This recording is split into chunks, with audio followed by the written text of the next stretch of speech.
Alam mo ba, na ginagawa talaga dito every year yung Lantern Festival.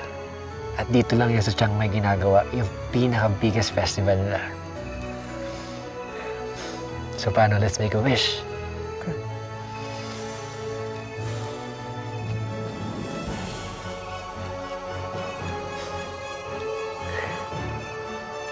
Alam mo, nagpapasalamat ako na nagagawa ko itong lahat na kasama kita. I should thank you. Are you ready?